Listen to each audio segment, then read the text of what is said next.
Former Senator and Valley resident Barbara Boxer worked alongside Feinstein for 24 years after the trailblazing Democrats became the first two women elected to the U.S. Senate from California in 1992. I spoke with Boxer today about her last conversation with Feinstein and Feinstein's legacy. Barbara, first off, your reaction to Senator Dianne Feinstein's passing, and were you surprised? Dianne hasn't been well. She's been struggling. It's been a very hard year for her. Even with all that, it stunned me because she's a one of a kind. And it's hard for me to imagine politics without her in it. And we came up together in the Senate in 1992. We made history together and worked together on so many things. So look, it's not surprising or shocking on the one hand because she wasn't well, but on the other hand, it stuns you to think that she's not going to be there. When was the last time you spoke with her? I spoke with her fairly recently. I called her to see how she was doing. She didn't want to talk about her health. I kept saying, well, I read and I heard. She said, just call me when you're in the Bay Area. We'll have lunch. That was it. And that was Dianne. She didn't want to talk about her health or any problems. She just wanted to be upbeat with me, which was interesting. People were saying all day today how generous of a human being she was. And in the Senate, she would always give little gifts to everybody, especially the women in the Senate. And remember, we went to the Senate in 92. We made history. Never before had any state had two women. And the Senate went from 2 to 6 women out of 100, and they said it was the year of the woman. So Dianne had a special affection for all the women who came in.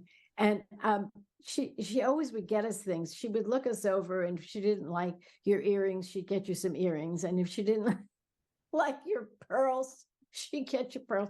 Or she would buy seersucker suits. So I'm wearing, in honor of her today, I'm wearing the watch she gave me. I'm sure she didn't like my watch. So she got me this watch. And, oh, that's lovely. Yeah, I mean, she was a one of a kind, actually, really. Why do you think she held on to her Senate seat for so long? I'll tell you why. When I went to see her, after I decided not to run after 24 years in the Senate, 10 years in the House, 6 years as a member of a board of supervisors in Northern California, I went to tell her, Dianne, I'm going to step down. I want to spend more time with Stu and then family, and I'm going to do some other work, but I'm going to give some speeches and teach. And she was so mad at me. She said, why would you leave? You're at the top of your game. You're the chairman of the Environment Committee, and you're the chairman of the Ethics Committee, and people know that you know what you're doing. Why would you leave? And I said, Dianne, I've given my life to public service, and I want to try other things and go home to California. But she was not having any of it. And I think the reason she stayed there was, number one, she viewed this work as a calling. She told me that when she ran the last time, she called me to get my support. I said, of course, anything I can do. And she was explaining to me why she decided to run. And she said, this is a calling. And when you view your life that way, it's a calling, you don't want to step away. This is a person who, believed in working across the aisle and who, believed in the government doing good things, making life better for people. And of course, I shared that vision, even though we might have disagreed from time to time.